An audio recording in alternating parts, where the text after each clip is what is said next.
제가 책을 하나 쓰고 있는데 거기에 이제 중요한 문구를 하나 뽑았습니다. 이번에 대통령 탄핵 사태는 대한민국의 운명을 가를 것이다. 그러면서 윤석열 대통령 탄핵은 하나의 정치적 사건이 아니고 국가 대변혁의 서곡이다. 윤석열 대통령을 탄핵하려는 것은 윤 대통령 개인을 탄핵하는 것이 아니다. 윤석열을 지지하는 자유민주주의 세력, 대한민국 세력을 탄핵하는 것이고 이는 곧 대한민국을 탄핵하는 것이다. 윤 대통령에 대한 탄핵 판결은 곧 1948년 건국한 대한민국의 역사의 종말을 의미하는 것이다.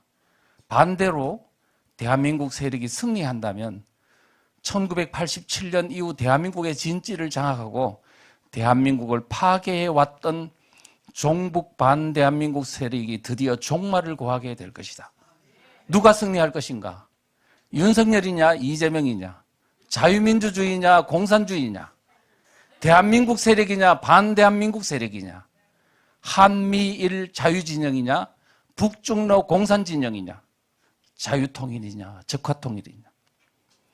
그 선택은 이번 대통령 탄핵 사태로 결말이 날 것이다.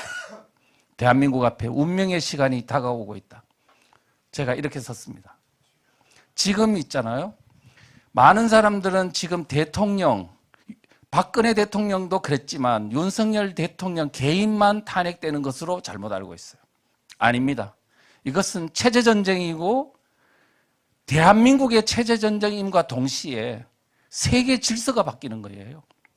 대한민국이 세계 국방력의 제5위, 경제력 한 6위쯤 되는 이 대한민국이 지금 한미일 어떤 자유진영의 중심 국가가 갑자기 국민의 잘못된 선택으로 인해서 북중로 공산진영으로 가버렸다.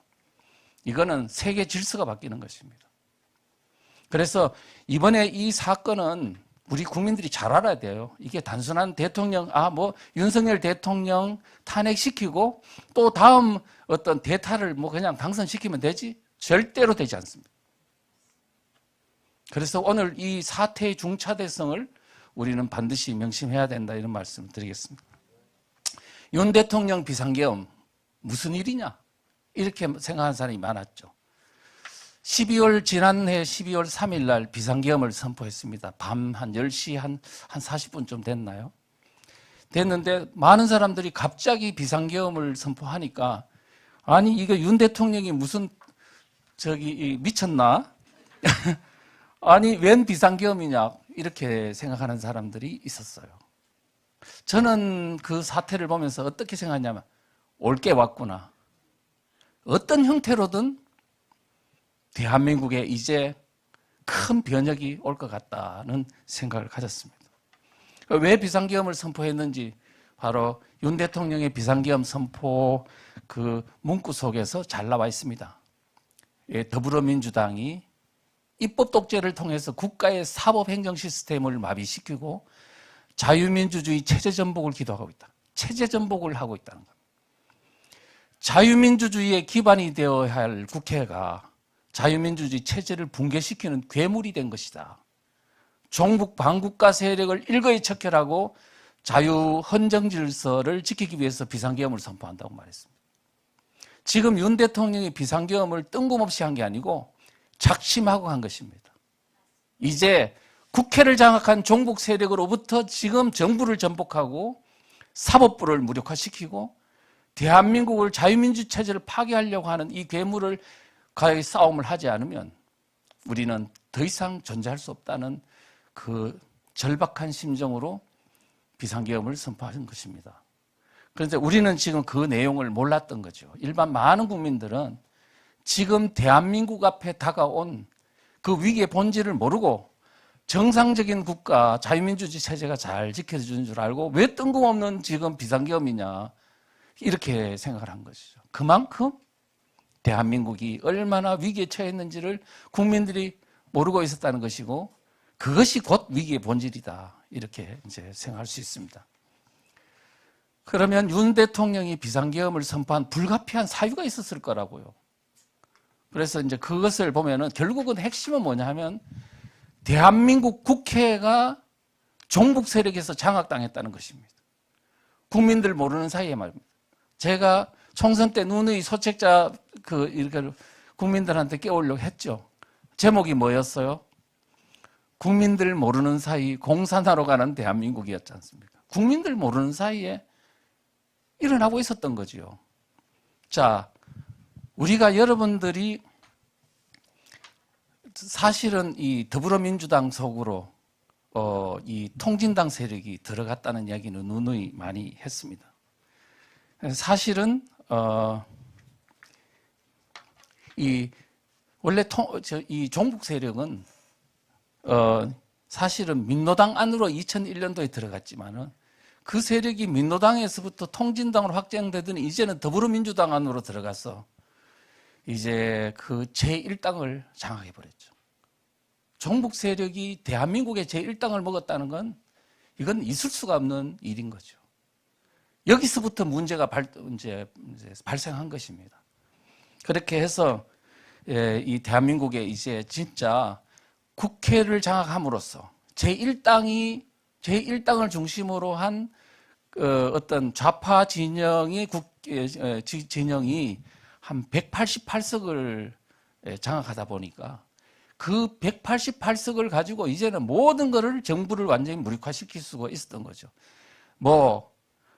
검사를 탄핵하고 감사원장 탄핵하고 심지어는 대통령까지 탄핵을 하게 되고 대통령의 권한대행 탄핵하고 권한대행의 권한대행까지 탄핵할 수 하겠다고 그러는 마음만 먹으면 다 할 수 있는 이런 상태에 돼버리고 보니 이제는 대한민국의 정부가 완전히 무력화된 마비된 상태에 이르렀습니다.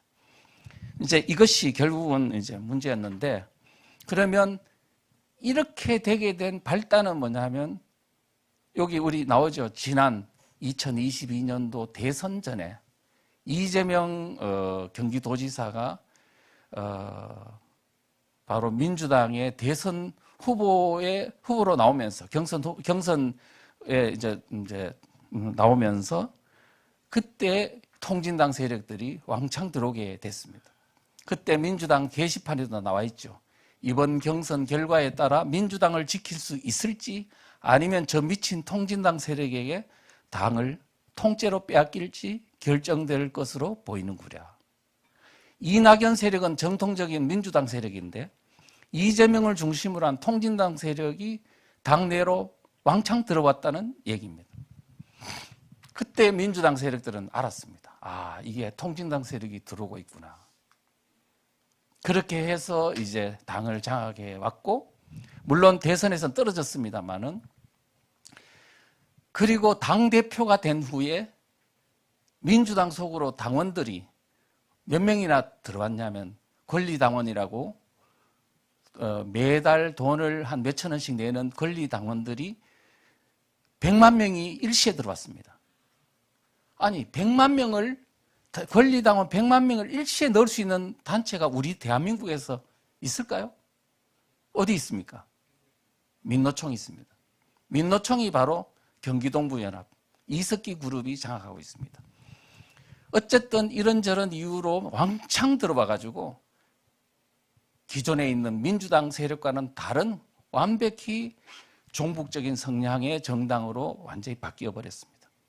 그리고 이번 지난 총선 때 이제 공천도 친명 일색화, 그 다음에 통진당과 같은 종북 세력들이 왕창 이제 당의 공천을 많이 받음으로 인해 가지고 이제는 진짜 통진당화 됐다는 그런 평가를 받고 있습니다. 자, 이런 정당이 되다 보니까 이제 대한민국 국회는 종북 세력에 의해서 이제 완전히 장악되는 그런 상황으로 치닫게 됐죠.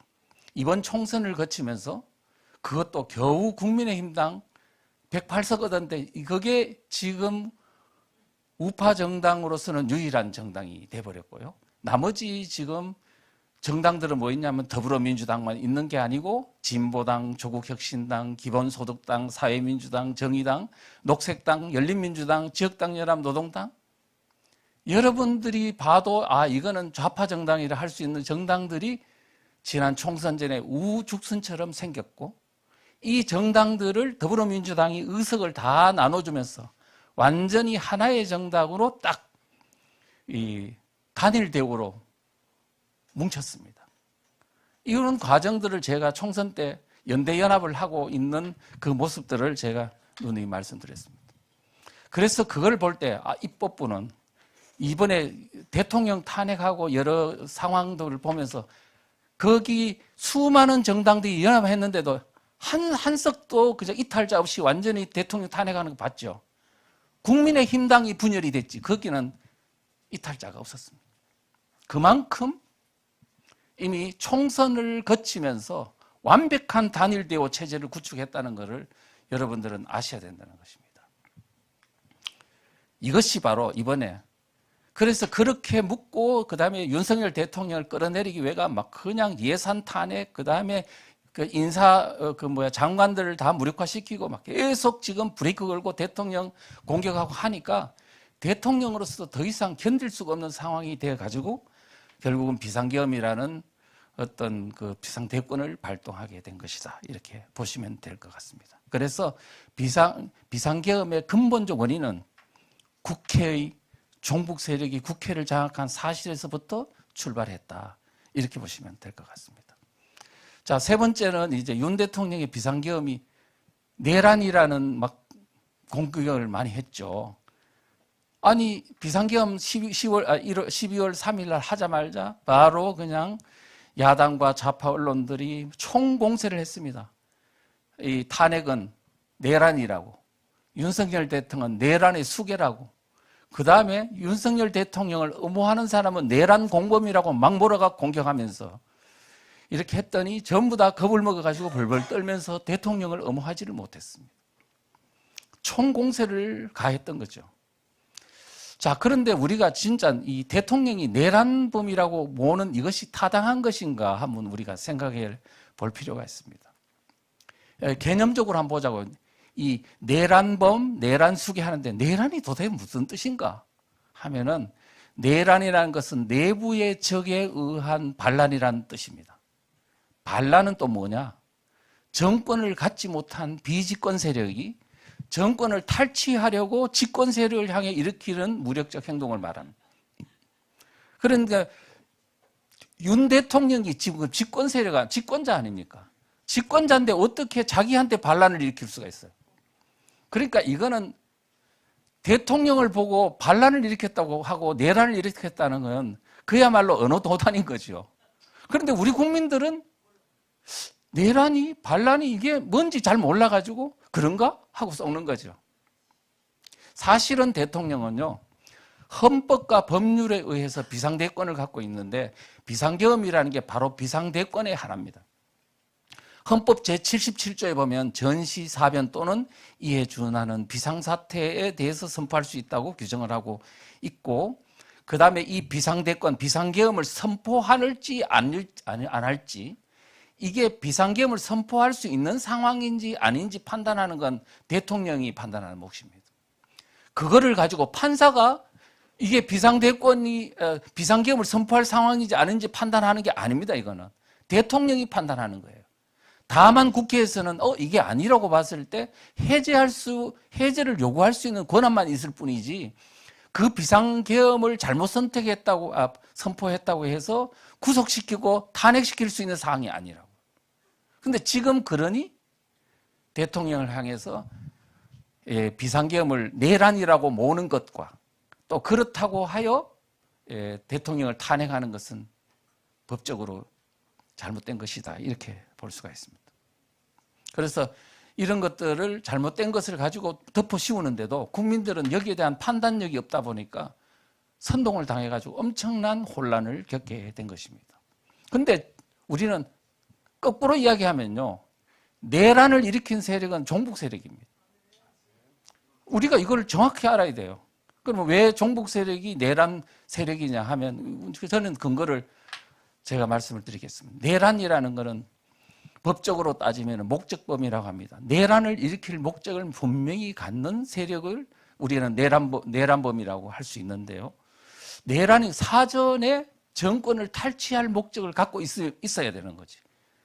그런데 지금 뭐냐면 좌파들, 종북 세력이야말로 대한민국을 정권을 탈취하고 그 다음에 체제를 뒤집어 엎고 하려고 하는 목적을 분명히 가진 세력이 있는 거죠. 공산주의라는 게 뭐예요? 공산주의.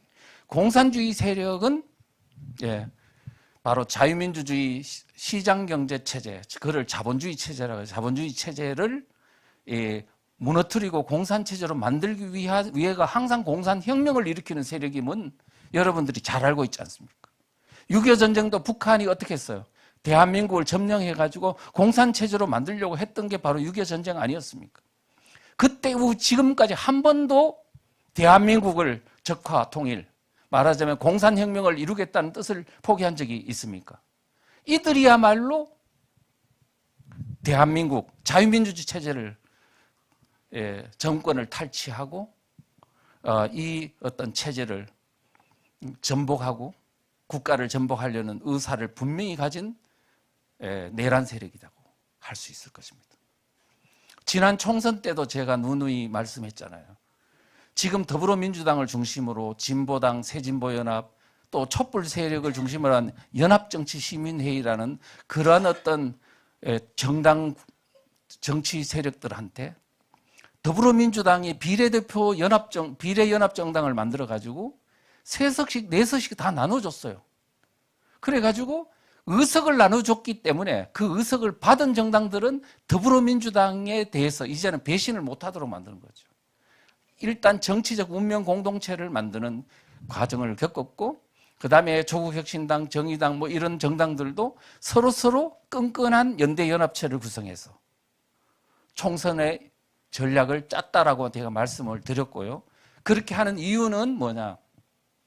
총선에서 이기기 위한 목적도 있지만 총선이 끝난 후에 윤석열 대통령을 탄핵하고 윤석열 정부를 끌어내림으로써 정권을 탈취하고 그 다음에는 체제, 공산체제로 바꾸기 위한 바로 사전 어떤 정치작업이었다.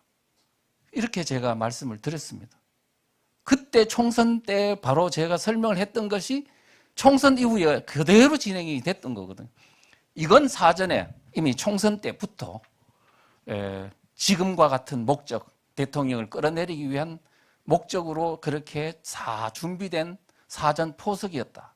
이렇게 우리가 볼 수 있습니다. 그렇게 볼 때는 이것이야말로 사전에 준비된 바로 내란이 아니냐 이렇게 볼 수 있습니다. 자, 총선이 끝났습니다. 언제 끝났죠? 2024년도 4월 10일 날 끝났죠. 총선이 끝난 후에 3일 뒤에 지금 바로 총선 쉬지도 않고 바로 뭐냐면 윤 대통령을 끌어내리기 위한 이미 시위에 돌입했습니다. 자, 그때 이거 있죠? 여기 뭡니까? 종이에다가 막 이렇게 그걸 뭐라 그래요? 피켓, 피켓, 손피켓, 자, 보세요. 쉬지 말고 몰아치자. 틈만 주면 살아난다. 지금 총선이 끝난 후 3일 만에 벌써 손피켓을 딱 만들어 가지고 지금 대통령 끌어내리려고 하는 겁니다. 윤석열의 숨통 틔워주면 안 된다. 틈만 주면 살아난다. 쉬지 말고 몰아치자. 윤석열 탄핵 그날까지 굳건하게 투쟁하자. 지금 탄핵이 벌써 총선 끝난 3일 뒤에 벌써 손피켓이 나온 겁니다. 지금 비상계엄을 통해 탄핵한 게 아니고 벌써 그때부터 준비된 과정이었다고 생각하시면 됩니다. 그리고 그때 또 뭐냐면 윤석열 탄핵에 총력을 다 기울이겠다고 촛불행동이라는 단체는 그렇게 또 말을 했습니다. 그래서 이것은 이미 준비된, 탄핵은 준비된 어떤 것이었다는 걸 우리가 알 수 있고요. 그러면 이번에 윤석열 대통령만 그러냐 하면은 박근혜 대통령 탄핵도 결국은 준비된 탄핵이었습니다. 여러분도 아시겠지만은 박근혜 대통령이 탄핵되기 전 2016년도 3월부터요. 북한에서 벌써 조평통이라는 대남 선전 기구에서는 벌써 3월부터 박근혜 처단이라는 용어가 나오고 4월부터 박근혜 탄핵이라는 용어가 나오고 그때부터 계속 지령이 내려오면서 바로 2016년도 7월부터 그냥 벌써 이미 국내에서 미르 재단 문제, 8월부터인가 더불어민주당 내에 최순실 TF가 만들어지는 그 준비 과정을 거쳐 JTBC 사건이 10월 달에 있고, 그리고 바로 촛불 시위가 일어나면서 대통령 탄핵 소추로 그냥 이어지면서 끝장났습니다. 뭡니까? 우연히 대통령 최순실 사건이 우연히 터진 게 아니고 사전에 준비된 공작이었다는 겁니다. 대한민국을, 대통령을 끌어내리고 대한민국 체제를 전복하려는 사전 준비 공작에 의한 것이었다는 것이 이제 사실로 드러난 것입니다. 박근혜 대통령도 그러했듯이 윤석열 대통령도 그러한 사전 정치 공작에 의하여 지금 이런 사태가 유발됐다고 보셔야 할 것입니다. 이게 지금 이 사진은요, 중고생이 앞장서서 혁명정권 세워내자 이런 어떤 프랭카드 현수막이 2차 촛불 시위에 나왔어요. 2차 촛불 시위가 언제 있었냐면 11월 5일 토요일 날이었습니다.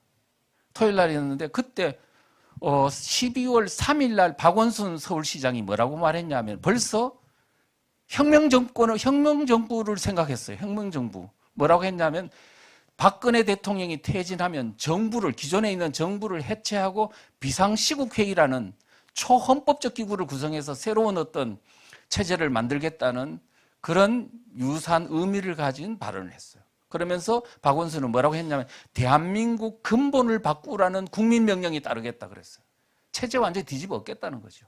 혁명하겠다는 겁니다. 탄핵으로 가긴 했지만 이미 벌써 뭘 했냐면 체제를 바꾸는 혁명을 꿈꾸고 있었다는 것을 이 말에서 잘 드러내고 있습니다. 그리고 그때 한번 보세요. 중고생이 앞장서서 혁명정권 세워내자라고 되어 있는데요. 여러분, 정권 세우자로 그럽니까? 정권 세워내자 그럽니까? 세우자로 그러죠. 그럼 세워내자는 어디 말이에요? 북한 용어입니다. 그러면 지금 대한민국에 있는 중고생이 세워내자는 우리 쓰지도 않는 말을 어떻게 저기에 쓰냐고요. 누군가는 배후에 뭐가 있었다? 있었다. 컨트롤하는 사람들이 있었다. 그게 누구다? 종북 세력이다. 이렇게 이제 생각할 수 있습니다. 그래서 지금 우리가 박근혜 대통령을 끌어내리는 그 과정에서도 이런 어떤 내란 세력들의 어떤 그 배후 조정이 있었다고 볼 수 있고요. 그 다음에 탄핵 소추가 국회에서 통과되고, 그 다음에 이제 헌법재판소로 넘어갔을 때 문재인이 뭐라고 했냐면 12월 16일 날 그랬어요. 문재인 더불어민주당 대표는 한 방송에서 헌재가 탄핵을 기각하면 혁명밖에 없다.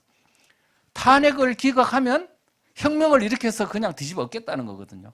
이것 또한 바로 이게 뭐냐? 혁명이라는 게 바로 내란이고 반란인 것입니다. 그래서 이들은 반란을 항상 생각하는 세력이라는 것을 우리가 잘 알 수 있습니다. 이재명, 지금 더불어민주당 대표잖아요. 이재명이 꿈꾸는 나라는 뭐냐? 2017년도 1월 달에 발간된 이재명 대한민국 혁명하라는 책을 이제 저는 그때 촛불 시위하는 그 광화문 그 막 그냥 광풍이 몰아치는 광화문 광장에서 이 책을 하나 샀습니다. 이재명 대한민국 혁명하라. 그 책을 딱 보니까요. 아, 이재명이가 꿈꾸는 나라가 어떤 나라인지 잘 나와 있어요. 그래서 일단은 반대한민국입니다. 대한민국 정부 수립 단계에서 첫 단추를 잘못 끼웠다. 대한민국 건국 자체가 잘못 태어난 나라라는 의미입니다. 1948년 8월 15일 우리는 대한민국 건국일이라고 주장하는데 그거는 잘못된 것이라는 거예요. 그러면 어떤 나라가 되어야 하는가라는 질문을 해놓고 이렇게만 말했어요. 해방 후 우리가 합의했던 민주공화국의 가치가 살아 숨쉬는 나라를 만들자. 해방 후 우리가 합의했던 민주공화국이 어떤 것을 말하느냐 하면은 미군정이 들어오기 전에 미군정이 이제 선발대가 들어온 거는 45년 9월 6일이었어요. 미군정의 선발대가 들어오던 바로 그날 부랴부랴 뭘 만들었냐면 박헌영 조선공산당 박헌영이 바로 조선인민공화국이라는 국가 이름의 조직을 만들었어요. 그리고 그 전국적으로 그 조직을 만들어 놓고 그 산하에 뭘 만들었냐면 읍면동별로 인민위원회를 만들었어요. 도인민위원회, 군인민위원회, 독립인민위원회를 만들어 가지고 대한민국을 사실상 지배하려고 했어요. 공산국가로 했는데 미군이 들어오면서 그거를 다 다시 통치권을 회수하는 바람에 없어졌습니다만은 지금 이재명이 꿈꾼 나라는 미군은 점령구 들어왔다고 했죠.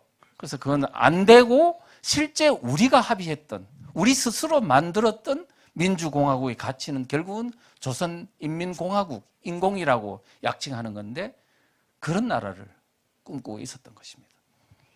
그러니 대한민국은 태어나서는 안 될 나라, 인민공화국은 태어나야 될 나라, 이런 생각을 갖고 있었던 거죠. 그러면서 건국혁명을 이루자고 하는 것은 결국 잘못된 나라를 다시 새로 바꾸자는 겁니다. 그러면서 그 책에 뭐라고 되어 있냐면 70년 만에 대청산과 대전환을 완료하고 새로운 대한민국, 진정한 민주공화국을 완성하자. 지금 70년이라는 말은 그때 당시 70년은 대한민국 건국된 이후 70년을 말하고 이거를 대청산하자는 거예요. 그리고 대전환을 완료하자. 뭘 전환해? 잘못된 이 대한민국을 다른 완전히 새로운 나라, 진정한 민주공화국으로 막 바꾸자는 거죠. 그러면 지금 진정한 민주공화국이라는 것은 그럼 지금 대한민국은 뭐냐 하면은 잘못된 민주공화국인 거죠. 저 밑에도 나와 있죠. 진짜 민주공화국 만들자. 그러면 대한민국은 가짜 민주공화국이라는 뜻입니다. 그 다음에 대전환을 완료하자고 했죠. 그럼 대전환이란 말이 누가 썼냐 하면 바로 민노총 위원장 양경수, 경기동부연합 이석기 후배인 양경수. 지금 민노총 위원장입니다. 민노총 위원장인데 지금 민노총 간첩단 이번에 적발된 거 아시죠? 북한하고 다 연결되어 있는. 지금 그 다음에 양경수 위원장을 민노총 위원장으로 되도록 하는데 북한의 공작이 작동됐습니다. 이와 같이 되어 있는 사람이 양경수가 뭐라 그랬냐면 2021년도 10월 달에 사회 대전환을 이야기했어요. 대한민국 체제를 근본적으로 바꿔버리자는 겁니다.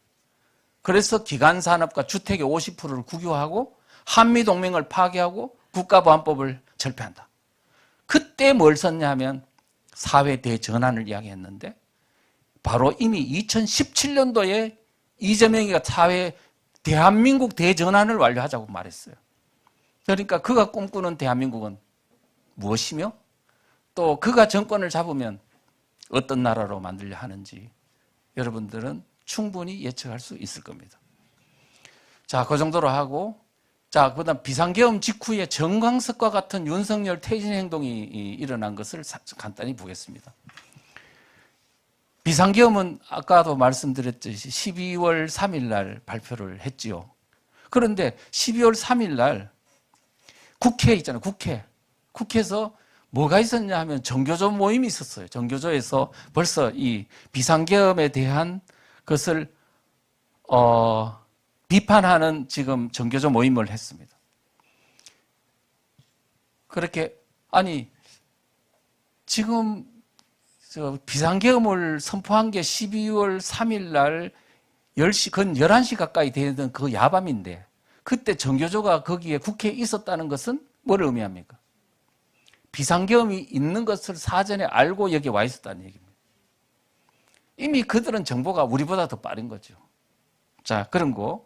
그 다음에 지금 마트노조 운동본부라고 이거는 어디냐 하면 민노총 산하의 비정규직 노조 중에 마트노조, 그 다음에 택배노조 이런 것들이 있지 않습니까? 그 사람들한테 거기에 투쟁지침 제6호를 내린 거 보면 벌써 그전부터 투쟁지침을 내렸어요.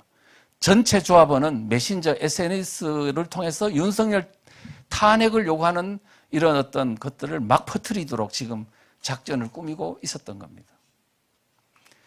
자, 그 다음에 자주시보라고 종북 언론이라고 인터넷 언론인데 그래서 북한하고 항상 이 북한의 내용이 실시간 이 자주시보를 통해서 계속 이렇게 보여지는 것 같아요.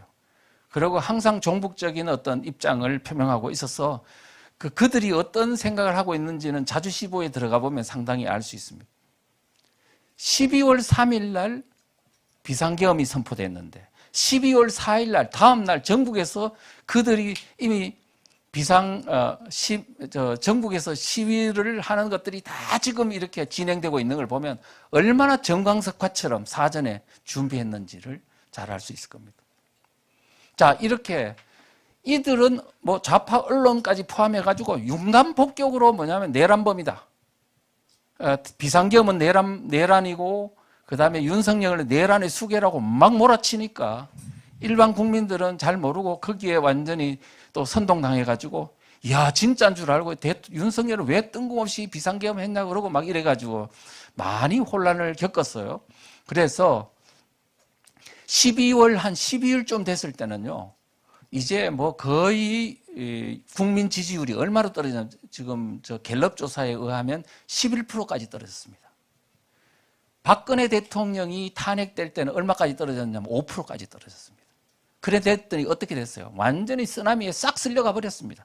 뭐 우리가 이제 속된 말로 아야 소리도 못할 정도로 해가지고 완전히 그냥 넘어가 버렸죠. 그 광풍 속에. 바로 윤석열 대통령도 그러한 상황에 직면하게 됐습니다. 저는 그때 그 상황을 보면서 큰일 났다. 3일 날 비상계엄이 선포됐는데 지금 12일 같으면 그건 열흘간 가만히 있었던 거예요. 저는 그래서 이거 안 된다 해가지고 어떤 그 목사님께서 이 대통령실에 한번 가서 이야기를 좀 하자고 하시더라고요. 그래서 처음에는 내가 바빠가지고 안 된다 하다가 가만히 생각해 보니까 가야 될 것 같다. 그래가지고 제가 좀 주섬주섬 뭘 말해야 될지 준비를 한 후에 바로 12월 11일 날 대통령실 수석을 만났어요. 몇 명이서 만나가지고 강력하게 이야기했습니다. 빨리 국민들한테 빨리 메시지를 전달하라. 좌파들을 신경 쓰지 마라. 지금 우파들 대통령을 엄호해 주려고 기다리고 있는 의병들이 지금 무너지면 안 된다. 빨리 메시지를 던져라. 왜 비상계엄을 했는지, 비상계엄은 한 이유와 그 다음에 앞으로 어떻게 할 건지 이것을 빨리 해서 바로 우파들이 콩가루처럼 흩어지지 않도록 해야 된다라고 말했습니다. 그래서 다음 날 12월 12일 날 오후에 윤석열 대통령이 대국민 담화가 발표됐습니다. 물론 제가 들으니까 이미 그 전부터 우리가 이야기하기 전부터 대통령이 다 준비를 했다고 하더라고요. 그래서 발표가 됐습니다. 발표가 되고 났더니 거기서부터 완전 지지율 폭등 현상이 또 일어났습니다. 우리 국민들은 참 보니까 선동도 잘 당하고 선동 회복도 잘 되는 그런 경향이 있는 것 같습니다. 좀 이렇게 좀 정상적이면 안 될까요? 그러니까 우리 국민들은 너무나 감정에 휘둘리고요. 이성이 발달되지 않았어요. 이것이 우리 대한민국이 앞으로 선진국이 되는데 큰 장애물이 될 것입니다. 12월 12일 날 대국민 담화를 발표하면서 이제 큰 반전이 일어났는데요. 그래서 이제 윤석열 대통령의 담화를 보면서 이제 특히 2030 세대의 젊은 사람들이 사실은 이랬었구나. 대통령이 비상계엄한 이유에 대해서 완전히 이제 이해를 하게 됐습니다. 되고 그동안에 그 종북 세력들이 이제 막 국민들을 선동하면서 대통령에 대해서 매도한 것이 거짓이었다는 것을 이제 알게 되면서 속속속 이제 국민들 이제 윤석열 대통령 지지로 막 돌아서기 시작했죠. 자, 그랬는데 그때도 아직 뭐 회복이 안 돼가지고 국민들이 깨어나기 전에 대통령은 빨리 끌어내려가지고 탄핵을 시켜버리자 하면서 정광석화처럼 움직이기 시작했어요. 대통령을 이제 막 체포하려고 그러고 막 이렇게. 심지어는요, 대통령 소속으로 있는 경찰, 검찰, 공수처, 수사기관이 대통령의 허락도 없이 있잖아요. 대통령을 체포하는 거대한 수사 조직을 만들어가지고 막 이렇게 목을 향해서 막 달려드는 그런 사태가 일어나고 보니까 정말 참 놀랄만 했죠. 자, 그런데 이제 1월 3일, 이제 특히 막 대통령 지지율이 폭등하기 시작한 게 언제냐 하면 1월 3일이에요. 뭐냐 하면은 바로 대통령 관저로 공수처와 경찰이 동원돼 가지고 완전히 체포하려고 막 들어가고 하던 그날 있죠. 이야, 이거 장난이 아니네. 큰일 났다 싶어 가지고 이제 막 국민들이 이제 사태의 심각성을 느끼면서 막 이제 대통령 지지로 돌아섰습니다. 그래서 1월 3일 날 그 사건을 보고 위기를 느낀 국민들이 속속격 결집하면서 1월 5일 대통령에 대한 지지율이 40%를 통과하고 점점점 늘어서 1월 17일 날 47.8%까지 가게 됐습니다. 이제 그 이후 이제 1월 20일쯤 되면서 대통령이 일부 여론조사에서는 50%를 돌파하는 상황이 됐습니다. 그런데 여기서 지금 이제 50% 전후에서 왔다 갔다 하는 것 같아요. 하여튼 하는데 특히 이렇게 지금까지 태극기 집회니 뭐 우파들이 움직이면 주로 한 30%에서 왔다리 갔다리 했잖아요. 그런데 갑자기 이렇게 50%까지 팍 뛰어 올라간 이유가 뭐냐 보니까 2030 세대들이 대거 이제 윤석열 대통령을 지지하는 쪽으로 확 몰려들기 시작한 거. 그동안에 이 2030 세대들은 주로 뭐 중도층을 이루고 또 일부는 진보에 소속되어 있던 사람들이 왕창 대통령을 지지하는 쪽으로 이렇게 몰려들게 되면서 이런 큰 변화가 일어났죠. 거기다가 광주 전라 지역 사람들의 큰 변화가 일어났습니다. 지금 어느 정도까지 올랐냐면 여론조사 기관마다 조금씩 다릅니다만은 한 35%에서 한 40% 사이에 왔다리 갔다 해요. 그러니까 호남 사람들이 엄청나게 지금 윤석열 대통령을 이제 탄핵하면 안 된다. 지금 이렇게 지금 움직이고 있습니다. 그것이 지금 뭐가 됐다. 50%를 돌파한 이유다. 자, 그러면은 우리는 여기서 우리 꼭 알아야 될 거는 2030 세대 호남 사람들이 왜 이렇게 많이 몰려들었을까? 지금까지 박근혜 대통령 이후 지금까지 한 번도 태극기 집회에 나타나지 않았던 그 사람들이 왜 갑자기 나타났을까? 윤석열 대통령에 뭐가 있었길래? 우리가 이거를 주목해보고 분석을 해야 된다는 겁니다. 이거를 분석 안 하고 그냥 이 사람들이 이제 깨어나고 정신 못 차리다가 정신 차리고 지금 나오는 거로 생각하면 안 된다는 거예요. 이유가 있어요. 이유가. 자, 그 이유를 오늘 여러분들이 분석을 잘 하셔야 앞으로 이제 된다. 이런 말씀 드립니다. 그럼 대통령 지지율 급등 요인을 한번 보겠습니다. 대통령이 12월 3일 비상계엄을 할 때요, 그 어떤 정확한 내전에 대응하는 전략을 제시했습니다. 그게 뭐냐면 첫째, 바로 앞에서 했는 것처럼 체제 전복을 노리는 반국가 세력 준동으로부터 뭐 이 체제를 지키기 위한 것이다. 지금 대한민국은 체제 전쟁 중이라는 사실을 국민들한테 제시하는 겁니다. 전쟁 중이라고요. 평시가 아니고 체제 전쟁 중이라는 것을 지금 대통령이 말한 겁니다. 두 번째, 종북 반국가 세력을 척결해야 된다고 말했어요. 지금 대한민국의 지금 자유민주주의 적은 종북 반국가 세력이라는 적이 누군지를 명확하게 제시해 줬습니다. 적. 전쟁을 함에 있어서 적을 모르면은 전쟁은 이길 수도 없고 피할 수밖에 없잖아요. 윤석열 대통령이 분명히 종북 세력이 적이라고 딱 규정했어요. 이들과 싸우라고. 세 번째는 전쟁에서는 항상 뭐냐면 적과 아군을 나누는 전선을 나누게 됩니다. 6.25 전쟁 때는 낙동강 전선, 포항에서부터 다부동으로 해서 마산으로 이루는 낙동강 전선을 만들어 가지고 북쪽에는 북한군, 남쪽에는 국군과 유엔군이 서로 딱 전선을 나눠놓고 싸웠습니다. 만약에 전선 없이 싸웠으면은 그냥 막 골목에서 난투극이 벌어지는 거죠. 그러면 무슨 문제가 발생하냐면 아군끼리 싸우는 거예요. 그래서 우리는 항상 전쟁을 할 때는 뭘 하냐면 국군은 국군의 군복을 표시하는 군복을 입고 북한군은 인민군복을 입고 싸우는 거예요. 피아를 명확하게 나누기 위해서 항상 전선을 나누고 피아를 구분합니다. 그런데 대한민국은 지금까지도 너무나 불행하게도 박근혜 대통령 탄핵 때부터 지금까지 전선도 나누지 않았고 피아를 구분하지 않았습니다. 어떤 사람은 대통령 탄핵 찬성 반대 가지고 이 피아 구분을 하고, 어떤 사람은 보수 진보 뭐 이런 가지고 이제 피아 구분을 하고, 어떤 사람은 우파 좌파로 피아 구분하고, 어떤 사람은 뭐 그냥 뭣도 모르고 막 그냥 자기 마음에 안 들면 막 싸우고 막 그러니까 이건 도대체가 뭐냐 하면은 저쪽에 있는 사실은 좌파 진영은 정확하게 알고 싸우는데 우리는 막 뒤죽박죽을 해가지고 골목 난투를 벌이는 처럼 싸운 거죠.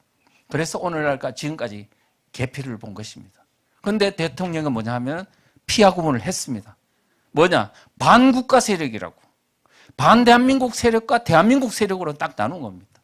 대한민국을 긍정하냐 부정하냐. 윤석열 대통령이 그렇게 나누음으로써 우리 대한민국 세력 그 사람들은 뭐냐? 같이 가자는 그런 전선을 나눠서 싸우도록 했던 겁니다. 자, 그것을 다시 조금만 보면 지금 아까 말했죠. 윤석열 대통령이 지금 전략을 이번에 싸움의 전략을 첫째 대한민국이 체제전쟁 중이라는 것을 국민들한테 알렸다. 지금 국민들 보고 나 혼자 안 됩니다. 대통령 혼자 안 되니까 국민들이 지금 빨리 전쟁이라는 상황을 알고 도와주세요. 이렇게 지금 SOS를 친 거거든요. 이미 저는 제가 오랫동안 대한민국은 체제전쟁 중이라는 소책자도 지금 제가 배포한 소책자만 한 70만 권은 될 겁니다. 지금도 지금 이 책자를 50만 부를 지금 무료로 배포하고 있습니다. 지금 광장 시위를 통해 12만 부, 13만 부를 뿌렸고요. 나머지 지금 한 7만 부 정도는 지금 배포할 단체나 사람들이 있으면은 지금 무료로 제공해 주고 있으니까 혹시 원하시는 분이 있으면 연락을 주십시오. 그러면 택배비만 받고 제가 그게 뭐 1000권이 됐든 10,000권이 됐든 다 드리도록 하겠습니다. 지금 이 체제전쟁 중이다라는 것을 지금 이야기했습니다. 그 다음 두 번째는 현재 전선을 피하 구분을 어떻게 했냐면 대한민국 세력이냐 반대한민국 세력이냐 나눴습니다. 이것의 의미는 뭐냐 하면 반대한민국 세력이 아닌 대한민국 세력은 모두 다 같이 가자는 겁니다. 지금 윤 대통령이 작년 2022년도 23년도입니다. 2023년도 10월 달에 원외 당협위원장과의 대담에서 이래 말했어요. 자유민주주의를 공감하면 진보든 좌파든 협치하고 타협할 수 있다. 그러나 뭐냐? 주사파는 진보도 좌파도 아니고 반국가 세력이다. 그러면서 협치 불가능하다고 말했어요. 무슨 얘기냐 하면 윤 대통령의 생각은 보수로 하든 중도로 하든 진보로 하든 자유민주주의를 긍정하면 다 같이 가자는 거예요. 좌파로 하든 중도로 하든 뭐 우파로 하든 자유민주주의를 긍정하면 같이 가자는 거야. 적이 아니라는 거죠. 자유민주주의 대한민국을 부정하는 사람만 적이다. 딱 이렇게 규정을 한 거죠. 그래서 지금 우리는 뭐냐? 우리는 스스로의 우리 보수가 우리 우파가 자꾸 이야기하는데 그 보수라 하는 사람, 우파라는 국민들은 대한민국 국민 중에 몇 프로냐 하면 30%밖에 안 돼요. 이 30% 가지고 자꾸 우리 이야기하는 거예요.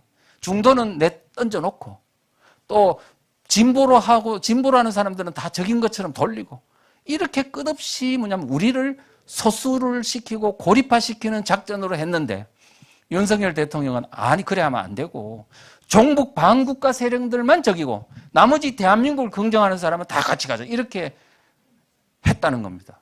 그건 제가 그동안에 18년 동안 주장했던 거 아닙니까? 대한민국 세력과 반대한민국 세력으로 나누자. 그러면 대한민국 세력은 지금 몇 프로냐? 80%입니다. 그러면 이길 수 있어요 없어요?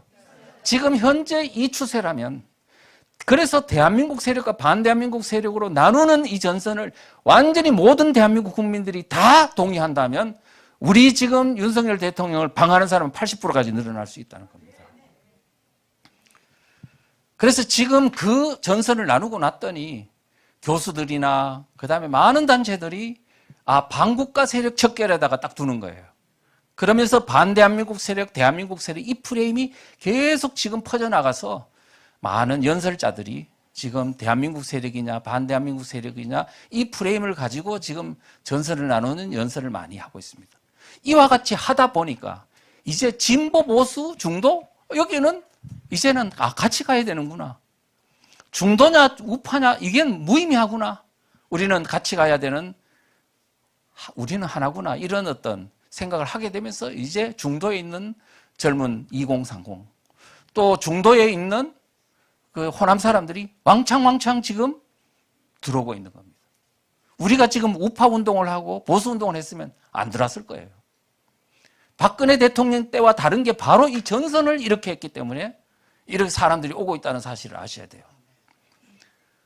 그래서 지금 이제 연설하는 사람들도 바로 청년들이 그러잖아요. 대한민국과 반대한민국 세력 사이의 싸움이라고. 이렇게 돼서 청년들이 들어온다는 사실을 알아셔야 돼요. 우리가 보수운동을 해서 들어온 게 아니에요. 지금도 보수운동을 다시 해버리면요. 2030 세대들 호남에서 35% 40% 왔던 사람 다시 돌아가 버릴 거예요. 앞으로 이와 같이 우리가 전선을 명확하게 잘 해야 된다는 것을 말씀드리고요.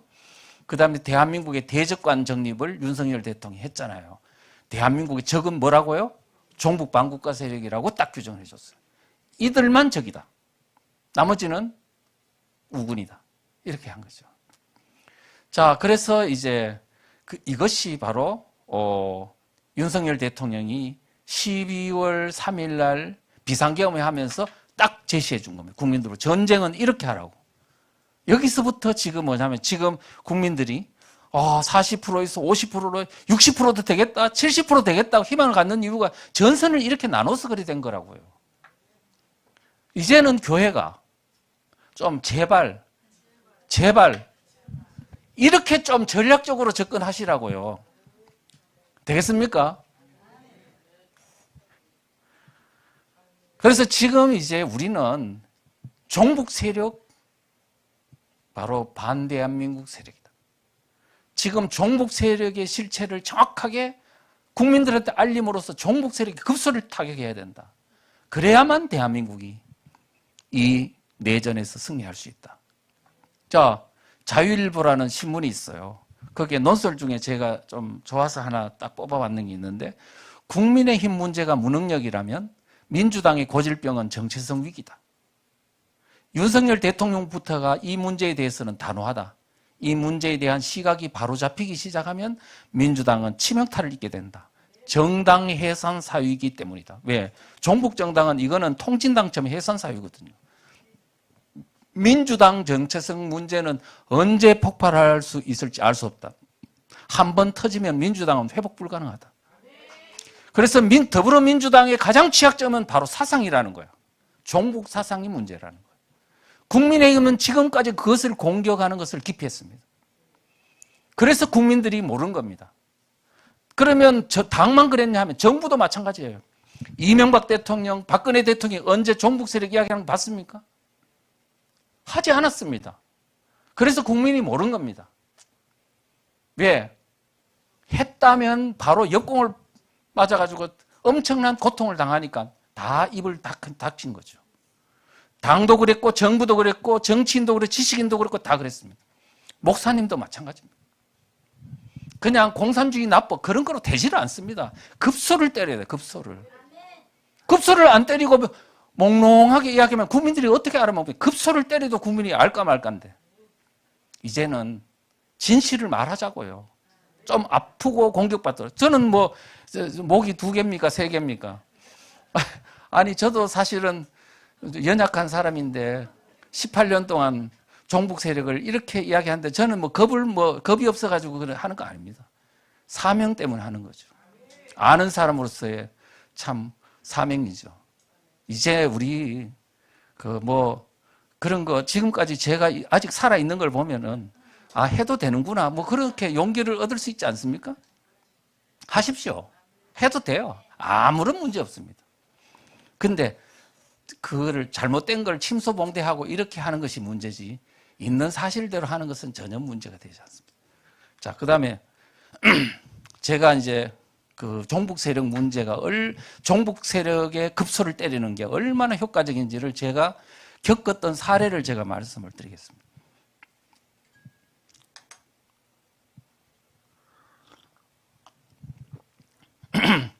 2012년도 총선 대선은 정말 위험했습니다. 2012년도는 총선 때 통진당이라고 이석기가 이 당권을 장악하고 있는 통진당과 그 다음에 문재인이가 이제 후보로 나왔던 민주당, 민주통합당하고 야권 연대를 해서 통진당이 국회의원 13명을 당선했고 그 다음에 국민 지지율이 10.3%에 이르고 여기서 대승을 거둔 후에 통진당과 10.3%에 이르는 통진당과 또 문재인을 앞세운 민주통합당이 야권 연대를 해서 12월 19일 날 대통령 선거에서 그 연합 세력이 압승을 거둬서 이제 대선을 먹으려고 했던 때가 바로 2012년도입니다. 이석기가 주도한 통진당과 그런데 지지율이 10.3%니까 엄청나죠. 그런데 더불어민주당 문재인을 앞세운 민주통합당과 박근혜 후보를 앞세운 한나라당은 둘 다 비슷비슷해요. 이게 그냥 경쟁력이 비슷비슷한데 10.3% 있는 통진당이 더불어민주당, 문재인이 앞세운 민주통합당하고 연대연합을 해버리면 이거는 100% 압승하는 그런 구도였거든요. 정말 위험했어요. 그런데 총선 직후 5월 달에 있었던 통진당 내분 사태 때문에 이게 엉망진창이 돼가지고 이제 그래 됐는데요. 정말 위험한 때였어요. 근데 그때요. 제가 군 강의를 했습니다. 강의를 했는데 사실은 그때 그 전에 2011년도 12월 달에 이제 제가 어떤 사람의 소개로 국방부에 가면 이제 국방대학교라고 있거든요. 국방대학교에 장군 진급자 대상으로 제가 강의를 좀 해달라 해서 종북 세력의 실체와 위기의 대한민국이라는 강의를 했습니다. 강의를 했는데 너무 내용이 좋았다고 그것을 이제 다음에 2012년도 1월부터 4월까지 이제 정군 정훈장교 대상으로 강의를 좀 해달라 그러더라고요. 그래서 10회에 걸쳐서 제가 강의를 했습니다. 강의를 했는데 그때 아마 정훈장교들의 엄청난 각성이 일어났어요. 그래서 제가 이제 강의 내용이 반응이 좋다 보니까 이제 국방부에 있는 지휘부서, 그러니까 육군본부, 공군본부, 해군본부부터 해가지고 이제 강의를 했어요. 그래가지고 뭐 3스타 부대, 2스타 부대하고 1스타 여단급까지 다 강의를 한 100회 정도 했습니다. 했는데 가보니까 정훈 장교들이 얼마나 열심히 제가 가르친 내용을 가지고 제가 준 자료를 가지고 책을 가지고 부대마다 GP까지 돌아다니면서 다 정훈 장교들이 일반 장병들을 교육을 시켜놨더라고요. 자, 그래서 완전히 군이 다 바뀌었고, 제가 또 가서 군 지휘부대들을 전부 다 가르쳤는데, 많게는 9,000명 놓고, 3,000명, 2,000명 놓고 강의하고 해서, 군이 완전히 막 그냥 바뀌었습니다. 종북 세력의 실체를 다 알게 됐어요. 제가 그때 공무원이었기 때문에 정치 이야기는 안 하고, 종북 세력에 대한 반체제 세력의 실상만 이야기를 했던 겁니다. 그랬는데, 어떤 결과가 나왔는지, 월간조선에 있는 조갑재 어떤 편집장의 글을 통해서 한번 살펴보겠습니다. 2012년도 4월 달, 제가 한 4개월, 5개월 정도만 강의하고 그냥 중단했는데 그 결과가 엄청났습니다. 자, 요사이 군부대를 방문해 보면 종북 세력에 대한 장교단의 자세가 살기등등함을 느끼게 된다. 김관진 장관처럼 이렇게 빠른 시간에 이렇게 큰 조직에 이렇게 많은 변화를 가져온 이도 드물 것이다.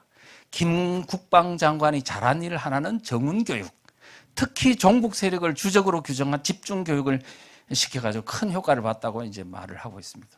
그런데 이런 군의 엄청난 변화는 2012년도 4월 총선에서 어떤 영향을 미쳤냐? 저는 제가 아까 그랬죠. 정치 이야기 안 했다고. 선거 이야기도 안 하고 아무 이야기도 안 했어요.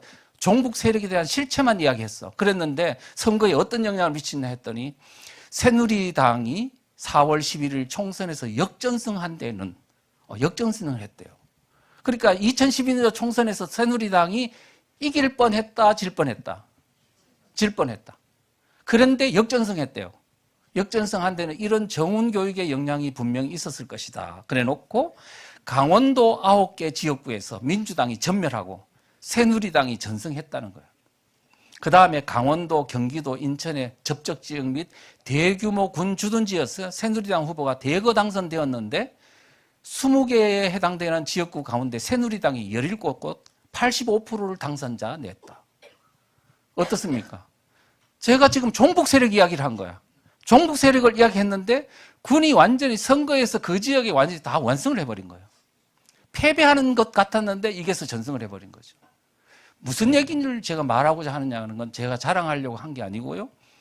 지금 이 사상교육은 이 지금 종북 문제는 대한민국의 지금 뭐 어떤 정치 문제가 아니고 대한민국에 있는 모든 국민들의 삶과 운명이 결정되는 중차대한 문제잖아요. 그렇기 때문에 이 문제를 이야기하는 것이 선거에 도움이 된다, 안 된다? 된다. 지금 오늘날 같은 이 위기 상황에서 더불어민주당 내 통진당 세력이 들어가고 이러한 위기 상황에 직면해 있다는 걸 이야기하는 것은 그것이 선거에 설사 도움이 안 된다 해도 해야 되는 거야. 왜? 국민의 운명과 우리의 후손들이 살아야 될 대한민국의 이 그런 중차대한 문제가 걸려있기 때문에. 그런데 선거에 도움이 된다는 거야. 그런데 왜 안 하냐고요. 이것은 직무유기예요. 직무유기. 아까 그랬죠. 자유일보에서 지금 더불어민주당의 사상 문제는 지금 한 번 무너지면요 완전히 회복 불가능하다고 그랬잖아. 그런데 왜 안 하냐고요. 자, 그런 말씀을 제가 드리겠습니다. 그런데 지금요 잠시 종북 문제, 사상 문제를 이야기했는데도 이렇게 영향이 있는데 우리는 지금까지 초중고등학교의 정교조 교사들이 그 다음에 잘못된 공산주의 사상이 물든 교과서를 가지고 20년 동안 30년 동안 이렇게 학교에서 체계적으로 공산주의 교육을 가르치는데도 불구하고 우리는 그것을 방치하고 그렇겠다 이거예요. 얼마나 많은 청소년들이 여기에 악영향을 미치고 이것이 곧 그들이 지금 종북 세력이 사악함에도 불구하고 지금까지 입법부를 완전히 장악하게 된 데는 학교에서 있었던 사상교육이 치명적인 영향을 미쳤다는 것을 우리는 아셔야 된다는 겁니다. 자, 현 정세의 변화에 대한 실상을 말씀드리겠습니다. 자, 그런데 지금 현재 이제 국민들이 윤석열 대통령의 지지율이 막 폭등을 해가 50%를 지금 돌파하려고 하고 있어요. 그랬더니 처음에는 더불어민주당이 겉으로 일시적인 현상일 거야. 또 여론조사상의 보수들이 과표집한 거야. 그렇게 안일하게 생각하고 일부 유튜버들이 선동에 의해서 했다 그러면서 유튜버들을 고발하겠다고 막 이렇게 협박도 하고 그랬어요. 그 다음에 카톡 검열도 하겠다고 하면서 막 이렇게 뭔가 무슨 수를 써서라도 반드시 이건 이 선전선동 이렇게 가짜 뉴스를 전파하는 것을 뿌리를 뽑아야 한다고 이재명 대표가 말했어요. 근데 이게 이게 뭐냐면 고압적인 자세로 하는 거 아닙니까? 왜냐하면 이건 이제는 거의 다 제압했다고 보고 이제 이렇게 고압적으로 나온 거지요. 그런데 가만히 보니까 지금 이 지지율이 폭등하는 게 이게 여사 문제가 아니거든요. 이게 일시적 현상이 아닌 것 같은 거야. 이 사람들이 벌써 빨리 간파를 하네요.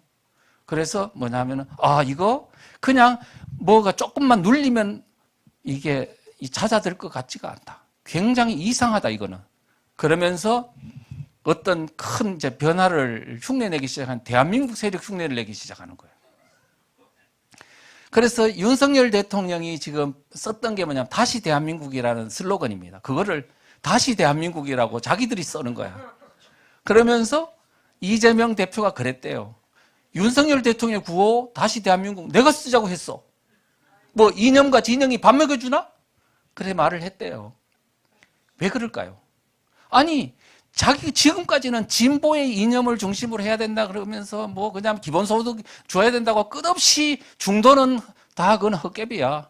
진보 정책으로 승부를 봐야 된다고 그렇게 큰 소리 빵빵 치던 이재명이 갑자기 대한민국 이야기를 하라고 대한민국 세력 흉내내게 된 이유는 뭘까? 지금 일어나고 있는 중도와 지금 보수의 통합에 의한 막 그냥 빅뱅, 막 폭발이 일어나는 이 현상은 바로 더불어민주당의 종북 반국가 세력, 반대한민국 세력의 사상 문제가 정면으로 이제 국민들이 알게 됨으로 인해 가지고 일어난 현상이기 때문에 이거를 대응하려면 이제는 자기들이 그냥 진보 정책으로 안 된다. 이제는 다시 대한민국 정책으로 지금 다시 가면을 쓰려고 하는 지금 위장 전술이다. 이렇게 보는 게 맞습니다. 그래서 이 제명은 뭐냐면 흑묘 백묘령 검은 쥐든, 검든 희든 쥐만 잘 잡으면 된다는 등소평의 흑묘백묘론을 지금 거론했습니다. 그러면서 탈이념, 탈진영, 현실적인 실용주의를 통해서 성장론을 추구하겠다는 거예요. 지금 이 사람들이 성장론을 추구하고 자유민주주의, 시장경제를 추구하는 사람들입니까? 지금 그것은 뭐냐면 국민들에게 지금 포장을 통해서 지금 가면을 쓰고 있는 그런 것이다. 이렇게 볼 수 있습니다. 자, 향후의 방향과 대응책을 보겠습니다. 지금 현재 볼 때는 대통령이 지금 헌법재판소에서 탄핵이 지금 돼 있는데 이길 수도 있고 인용이 될 수도 있고 기각이 될 수 있는 정말 어떻게 보면은 약간 참 벼랑 끝에 서 있는 상황이라고 봅니다. 그런데 만약의 경우에 인용이 됐어. 대통령이 만약에 탄핵이 인용이 돼 버리면 대통령이 이제 탄핵이 되면 어떤 일이 벌어질까요? 대한민국 세력이 어마어마한 분열과 갈등이 일어날 겁니다. 윤석열 대통령 탄핵에 찬성한 놈들 어떤 놈이야? 저놈들 죽여놔야 된다 그러면서 막 그냥 달라들고 그러면서 탄핵 찬성하고 반대했던 사람들을 완전히 이제 색출하는 작업들이 일어나면서 어마어마한 뭐냐면은 혼란과 갈등이 일어날 겁니다. 그런데 2달 뒤에는 대선이 있는데 우리가 이거를 어디서 느낄 수 있냐 하면 박근혜 대통령 탄핵 사태에서부터 그랬습니다. 탄핵이 딱 되고 났더니 탄핵 반대 그러다가 탄핵이 진짜 돼버리니까요. 이 배신자들 그러면서 막 그냥 막 공격하기 시작해가지고요. 그래서 결국은 뭐냐면 탄핵에 찬성했던 사람이 안철수와 이런 사람들이 쭉 나가가지고 어떻게 했냐면은 국민의당을 만들어가지고요. 갈라지고 그 다음에 또 우리 자유한국당 나눠지고 해가지고 결국은 안철수하고 홍준표 둘이 나와가지고 결국 분열돼가지고요. 대선에서 폭망했습니다. 만약에 이번에 또 그런 일이 벌어지면 탄핵에 찬성했던 반대했던 사람들이 이제는 막 극한 원수로 돼가지고 대선을 망치는 일이 생길 수도 있습니다. 우리는 어떻게 해야 될까요? 지금부터 뭘 해야 되냐?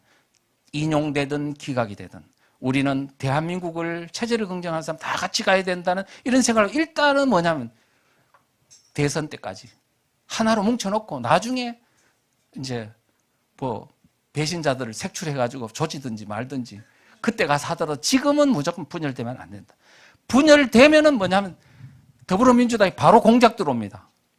그러니까 앞으로 절대로 우리가 감정에 휘둘리지 말고 항상 그래 해야 된다 말씀을 드리고 그 다음에 대통령이 이제 기각이 되고 대통령이 복귀했을 때 그때도 마찬가지입니다. 복귀했으니까 이제 집으로 돌아가자가 아니고 이제 그때부터가 시작이에요. 종북 세력을 척결하자고 하는 그 엄청난 역사적 사명을 완수하려면은 국민들이 여러와 같이 응원을 해줘야 60%, 70%가 막 그냥 단합하고 지지를 해줘야 그 힘으로 종북 세력을 척결할 수가 있지.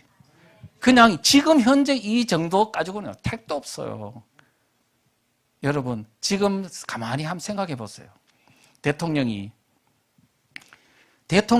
지금 탄핵당한 후에 경찰에서 어떻게 움직였는지 공수처에서 어떻게 움직였는지 검찰이 어떻게 움직이는지 대통령이 분명히 직속기관인데도 그 대통령에 대해서요 바로 경찰에서도 바로 한 몇십 명 바로 탄핵 비상계엄 조치가 있고 3, 4일 만에 바로 그냥 대통령 내란 수사팀을 만들어버리는 거예요. 대통령 허락도 없이. 검찰도 수사팀 만들어. 공수처도 만들어. 아니 어떻게 해가지고 대통령 산하에 있는 기관들이 수사기관들이 전부 다 수사팀을 만들어 대통령을 딱 체포하려고 달라드는 거예요. 저는요 이거를 보면서 지금 나는 그동안에 전복이 됐다는 것, 입법부도 전복되고 사법부도 상당히 전복되고 모든 노동 그다음에 교육, 언론 다 전복이 되는 거는 알지만 행정부가 어떻게 돼 있나를 잘 모르고 내가 유심히 관찰하고 있었거든요. 이번에 보니까 행정부 대통령은 완전히 이미 그들의 손아귀 속에 장악당한 정부 위에 그냥 이렇게 허수아비로 앉아 있었던 거죠. 대통령이 이제 도저히 정부를 통솔할 수 없다는 한계 상황까지 와서 비상계엄을 선포한 겁니다. 그런데 여러분들은 지금까지 뭐라 그랬어요? 대통령 보고. 아니, 대통령을 시켜놨더니 왜 문재인 처리 안 하냐? 이재명 처리 안 하냐? 조국이 처리 안 하냐? 부정선거는 왜 지금 이거 그냥 제대로 처리 안 하냐? 막 요구했어요, 안 했어요? 혹시 문재인 엑스맨 아니냐? 그랬죠? 근데 지금 현재 어떤 게 나왔냐? 아하, 대통령. 윤석열 대통령이 실제 검찰 출신인데도 불구하고 검찰이 대통령 딱 목줄 잡고 지금 하고 있는 상황 아닙니까? 지금 이런 상황이 이제 그걸 통해서 뭘 하냐면, 아, 이게 정부 전복이다. 정부가 뒤집어졌다는 뜻입니다. 대통령도 어쩔 수 없는 정도의 상황까지 왔다. 자, 여기서 우리는 이 정도로 심각한 대한민국의 분열 상황, 그래서 이것을 앞으로 어떻게 처리할 것이냐, 이들을 제압하고 이거를 정상화시키려면 국민들의 열화와 같은 지지 없이는 절대로 이루어질 수 없습니다. 지금요, 대한민국에 있는 어떤 정부도, 어떤 조직도, 자, 국회도, 그 다음에 국정원도, 경찰도, 검찰도, 그 다음에 통일부, 그 다음에 행안부, 모든 조직 다 통할해서 대통령이 종북 세력을 척결하는데 같이 힘을 보태줄 정부기관은 없습니다. 이제 없어요. 남은 거는 지금 여러분들, 지금 있잖아요. 모래알과 같은 여러분밖에 없는 거예요. 근데 여러분들이 지금 그냥 시위장에 나서면 다 한 줄 알아요?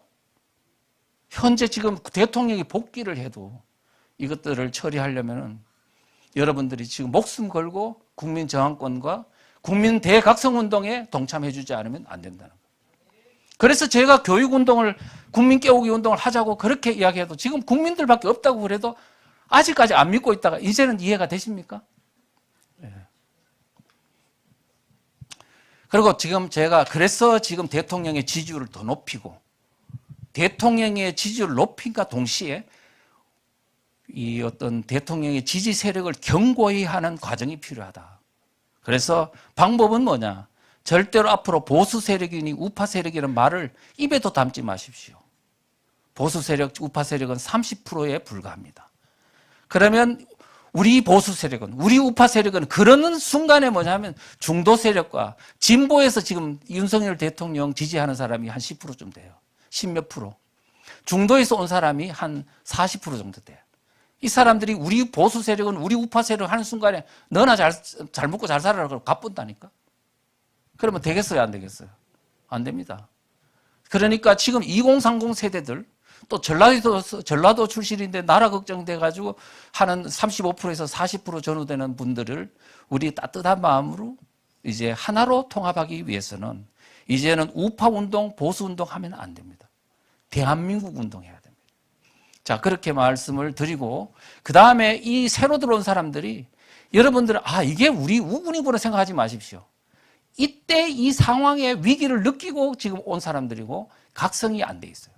교육이 안 돼 있다고요. 그래서 뭘 해야 되냐? 이 사람들이 내면 속에서 진짜 깊은, 뿌리 깊은 나무가 되도록 하기 위해서는 뭐냐면 교육이 있어야 되는 거예요. 국가 정체성 교육이 있어야 된다. 그래서 국가 정체성 교육을 하기 위한 교육 과정이 대한민국 지금 교회마다, 단체마다 다 지금 시행이 돼야 되는 거예요. 근데 무엇을 어떻게 교육시킬 건가 하는 문제는 이미 제가 책자나 자료나 교육 어떤 그 프로그램을 다 만들어 놨으니까 요구하시면 해줄 수 있습니다. 그런 말씀을 드리고요. 그럼 어떻게 하냐 하면 이미 우리는 이 리더 연수도 했고 앞으로 강사 양성도 할 겁니다. 해가지고는 뭐냐면 이것을 앞으로 모든 단체를 교수들이든 어떤 리더들 양성해서 그 사람들로 하여금 모든 단체들에게 다시 또 전체 교육을 확산할 수 있도록 이렇게 지금 할 생각입니다. 그래서 하여튼 지금 다시 말씀을 이제 정리하자면 현재 우리 대한민국이 당면한 위기는 지금까지 국민들이 대한민국 앞에 닥치는 체제 위기가 얼마나 심각한지를 모르고 있음으로 인해서 지금 닥친 어떤 위기입니다. 그런데 이 위기는 여러분들이 볼 때는 대통령 탄핵이 기각되면은 이제 모든 문제가 다 풀릴 것처럼 생각하지만 종북 세력과 그들이 지금 대한민국의 모든 진지를 다 장악하고 있기 때문에 이들과의 싸움에서 우리가 각성되고 싸움을 할 수 있는 역량을 갖추지 않으면 이길 수 없는 전쟁입니다. 그래서 우리가 지금 대한민국이 올바른 어떤 이 각성을 시키는 대국민 각성운동을 우리가 전개해가지고 지금 깨닫지 못한, 지금 이 시위에 나온 사람들을 더 이제 훈련하고 그 다음에 체계적인 어떤 능력을 갖춰서 그들과의 싸움에서 승리할 수 있도록 바로 그런 노력을 기울일 때 우리 대한민국의 이 체제 위기는 사라질 수 있다. 그래서 지금 우리가 섣불리 방심하고 뭐 대통령이 복귀하면 또 대통령이 뭐 해줄 거라는 생각은 애초에 버리시고 우리 스스로가 우리가 주인이 되어가지고 대통령을 도와서 이 대한민국의 체제 위기를 극복해야 가야 된다는 그런 어떤 인식을 가져주시면 고맙겠습니다. 감사합니다.